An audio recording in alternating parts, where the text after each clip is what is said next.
21번. 도면에 치수를 기입할 때 유의할 사항을 옳은 것은 치수는 계산을 하도록 기입한다. 계산을 하지 않아도 돼야 되는 거죠. 그 다음에 치수의 기입은 되도록 중복해서 중복은 하면 안 되죠. 치수는 가능한 보조 투상도 아닙니다. 메인 투상도, 주 투상도에다 해야 되죠. 그래서 대부분 우리 삼각법에서는 정면도에 기입하는 겁니다. 그리고 관련된 치수는 가능한 한 곳에 모아서, 그래서 한 곳에 모아서 대부분 정면도에다 이렇게 기입을 하게 됩니다. 4번이 맞습니다. 그다음에 22번. 나사의 종류 중 미터 사다리꼴나사. 사다리꼴나사는 TR이 되겠죠. 미터 사다리꼴나사 TR입니다. 여기에 PT하면 관용이죠, 관용. 그 다음에 테이퍼진 거죠, 관용 테이퍼. 그 다음에 앞에 UN자가 들어간 거, 이거는 인치 단위죠. 그래서 유니파입니다. 그 다음에 23번. 간단한 기장치부를 스케치하려고 할 때 측정 용구에 해당되지 않는 거. 정반. 정반은 바닥에다 놓고 이렇게 측정할 때 쓰이는 바닥에 놓는 게 정반이고. 그 다음에 스패너. 이거는 뭐 같은 거 조이는 거죠. 조였다 풀렸다 하는 거니까 이거는 체결하는 데 쓰이는 거기 때문에 아니다 하는 거죠. 그래서 2번이 되겠죠. 그 다음에 24번. 다음 중 치수 기입의 원칙에 대한 설명으로 틀린 것은 앞에 거하고 조금 유사한 문제 같습니다. 치수는 계산할 필요가 없도록 기입해야 된다. 요거는 맞죠. 그 다음에 치수는 될 수 있는 한 주투상도나 메인 투상도에다 기입해야 되는 거. 그 다음에 구멍에 치수 기입해서 관통 구멍이 원형으로 표시된 투상도에서는 그 깊이가 아니라 관통 구멍은 뭘 표시하는 거야? 구멍은 지름을 표시하는 거죠. 지름을 표시하는 겁니다. 그래서 앞에 거하고는 전혀 틀린 문제입니다. 그 다음에 25번. 물품을 구성하는 각 부품에 대해서 상세하게 나타내는 도면. 그러면 부품도입니다. 부품도. 왜 그러냐면 부품에 대하여 각각의 부품을 나타낸 거기 때문에 부품도입니다. 상세도는요, 어떤 특정 부분만 거기만 더 확대해서 하는 겁니다. 그런데 여기는 지금 각각의 부품을 전부 다 나타낸 거거든요. 부품이 실제로 제작되는 도면이니까 이걸 보고 부품을 만드는 거기 때문에 부품도가 되겠습니다. 26번. 못따기의 각도가 45도일 때 못따기 기호. 못따기 기호는 C로 표현하는 거죠. 이거 파이는 지름, R은 반지름, T는 두께가 되겠죠. SR 같은 경우는 9의 반지름, S파이는 9의 지름. 이렇게 표현합니다. 보통 시험 문제 많이 나오는 거예요. 이런 게 있습니다. 27번. 투상도의 선정 방법으로 틀린 것은 수문선은 적은 쪽으로 투상한다. 요거는 뭐 특별하게 문제가 없는 것 같아요. 그 다음에 물체의 오른쪽 왼쪽이 대칭일 때는 좌측면도, 이것도 맞습니다. 좌측면도를 생략할 수 있고, 그다음에 물체의 길이가 길 때 정면도와 평면도만으로 표시할 수 있는 경우는 측면도를 생략한다. 맞습니다. 이것만 갖고도 충분할 때는 측면도를 안 해도 되는 겁니다. 그 다음에 물체의 모양과 특징을 가장 잘 나타낼 수 있는 면을 평면도가 아니라 정면도지. 그래서 가급적이면 정면도에다 모든 걸 다 기입하고, 정면도 하나만 갖고 다 이해할 수 있으면 평면도도 안 해도 되고 측면도도 안 해도 되는 겁니다. 28번. 용광로 철피 적열 상태를 점검하는 방법을 설명한 것으로 틀린 거다. 자, 철피 적열 상태라니, 용광로 맨 바깥 부분에 철판을 말하는 겁니다. 그 철판이 적열, 즉 가열됐나 안 됐나. 철피가 만약 빨갛게 가열됐다는 얘기는 그 부분이 냉각이 제대로 안 되고 있다는 얘기예요. 그래서 그런 적열 상태를 점검하는 방법을 설명한 것으로 틀린 것은, 자, 온도계로 온도 측정한다. 맞지요? 그 다음에 소량의 물로 비등 현상 확인한다. 만약 여기가 빨가면 어떻게 됩니까? 물 뿌려보면 거기서 물이 수증기가 올라오죠. 근데 이게 빨간 때는 그래도 눈 위로 이렇게 보이는데, 근데 빨갛게 됐을 때는 이미 온도가 상당히 올라간 겁니다. 보통 한 600도 이상이에요. 근데 그 전까지는 색깔이 변화가 없거든요. 색깔이 변화가 없는데 만약 이것이 가열이 됐나 안 됐나를 그거를 확인하는 거죠. 그래서 이렇게 물을 뿌려보면 물에서 만약 수증기가 일어난다. 그러면은 거기가 냉각이 제대로 안 되고 있다는 얘기예요. 그 다음에 세 번째, 조명 소등한 다음에 철피 색상을 비교해본다. 이것도 맞죠. 그래서 최대한 어둡게 해놓고서는 비교를 해보는 거죠. 그 다음에 신체 접촉으로 온기 확인한다. 이렇게 하면 큰일 납니다. 신체 접촉하면 안 되는 거죠. 이렇게 되면 안전사고 일어나는 거죠. 그 다음에 29번, 정상적인 주어볼 때 노전가스 성분 중 가장 적게 하면 되는 거예요. 노전가스가 여기에 지금 가장 많은 게 질소지. 그래서 질소가 가장 많고, 그 다음에 이것이 2번, 3번, 4번. 수소가 가장 적죠. 그럼 가장 적게 되는 거 수소 이렇게 되겠지. 자, 그 다음에 또 지금 요거는 우리가 지금 하고 있는 게 고로 BFG니까요. BFG의 순서는 이렇게 되고요. 그 다음에 LDG가 있죠. LDG. 그래서 LDG 같은 경우는 전로가스죠. 전로에서 나오는 가스인데, 이 전로가스는 성분이 가장 많은 것이 CO가 가장 많고, 그리고 CO2고요. 그리고 질소고, 그리고 수소가 이렇게 되겠죠.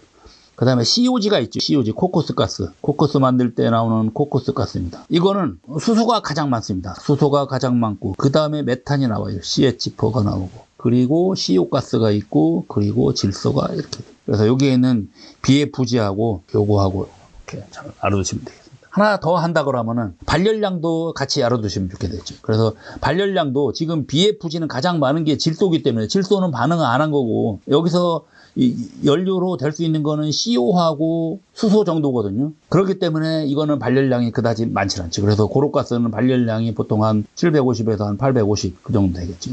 1000이 안 넘죠. 그 다음에 LDG 같은 경우는 CO가스가 있고 그 다음에 수소고 그러니까 CO가스가 많다 보니까 발열량이 조금 더 높죠.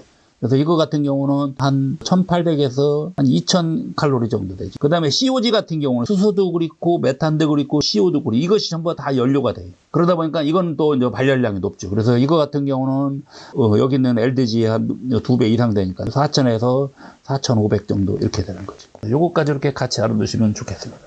그 다음에 30번 균광의 효과로 적합한. 균광이라는 얘기는 광석을 일정한 크기로 하는 겁니다. 그러면 노황 같은 경우는 안정되는 겁니다. 그 다음에 그런 면에서 재선동률은 좋아지는 겁니다. 들렸고. 그 다음에 코커스비 저하, 코커스를 적게 쓸 수가 있어요. 즉, 연료율이 좋기 때문에 코커스를 좀 적게 넣어도 된다는 얘기예요. 그래서 이거 코커스비 저하는 좋은 현상입니다. 왜 그러냐면 코커스 대신 광석을 더 집어넣을 수 있기 때문에. 이거는 좋은 겁니다. 31번.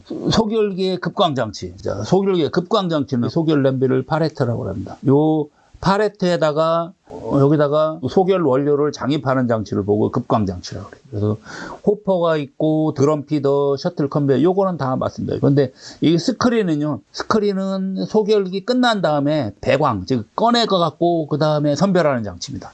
그래서 급광은 시작할 때 장입하는 거고 그 다음에 스크린은 다 된 거를 파쇄해서 일정 크기로 선별하는 게 스크린이다. 32번 용광로에 분상 원료를 사용했을 때 용광로에는 가급적 아까 여기에 일정 크기로 균광을 한다고 했어요. 그래서 일정 크기로 광석을 집어넣는다는 겁니다.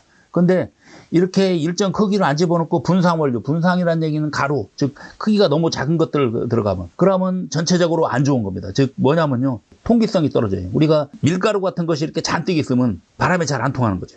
그래서 분상 원료가 있을 때는 출선량이 감소하는 거죠. 그 다음에 고로의 통풍을 해친다. 맞지요? 이거 맞고요. 그 다음에 연진 손실을 증가시킨다. 맞고요. 그 다음에 고로 조업의 장애 걸림이거든요. 이것도 잘 기른다. 그래서 1번이 답이죠. 그래서 출선량이 증가가 아니라 감소하는 겁니다. 생산량이 떨어진다는 얘기죠. 그래서 분상 원료가 많이 들어가면 코커스가 더 많이 들어가야 됩니다. 그러다 보니까는 출선량은 감소되고 그렇게. 33번 소결 원료에서 배합 원료의 수분값을 보면 우리 아까 여기 소결기에서 급광장치에서 원료를 이렇게 집어넣을 때 이때 수분을 같이 첨가합니다. 수분을 첨가하는데 대략 한 5 내지 8% 보통 한 이 정도를 집어넣습니다. 5 내지 8%. 34번 고로의 풍구로부터 들어오는 압풍에 의하여 생기는 풍구 앞에 공간. 고로가 이렇게 있으면 여기가 노상이 되겠고 노상. 그리고 이렇게 줄어든 부분 여기가 보시부가 되겠죠. 그리고 가운데 가장 넓은 부분이 여기가 노복 벨리 부분인데 자, 요 보시 아래쪽에 여기에 풍구가 있습니다. 이때 요 풍구 앞부분에서는 여기서 풍구에 들어가는 그 바람하고 그 다음에 여기서 내려오는 코커스하고 반응을 합니다. 그러면서 요 풍구 압력에 의해서 앞에 공간이 생기는데 반응이 두 가지 반응이 일어납니다. 일단 생기는 공간을 보고 레이스웨이라고 그래요. 그래서 풍구 앞에서 이렇게 보면 여기가 1영역, 2영역 그렇게 칩니다. 그래서 1영역에서는 이런 반응이 일어나는 거고요.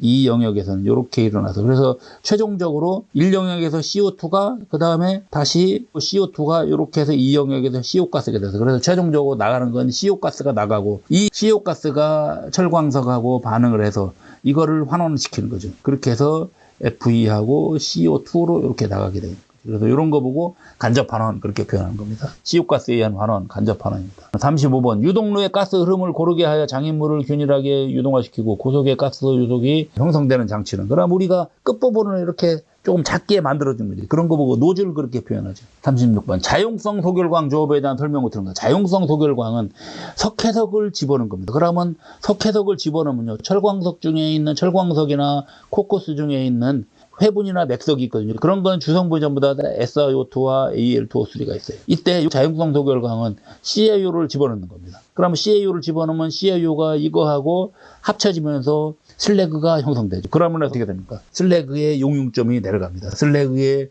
용융점이 내려가고 유동성이 좋아서 소결할 때 소결 원료가 이렇게 있으면 소결 원료 주위를 이런 식으로 이렇게 코팅을 하는 겁니다. 이렇게 코팅을 해서 결합되는 걸 보고 용융결합이라고 표현합니다. 용융결합이 돼요.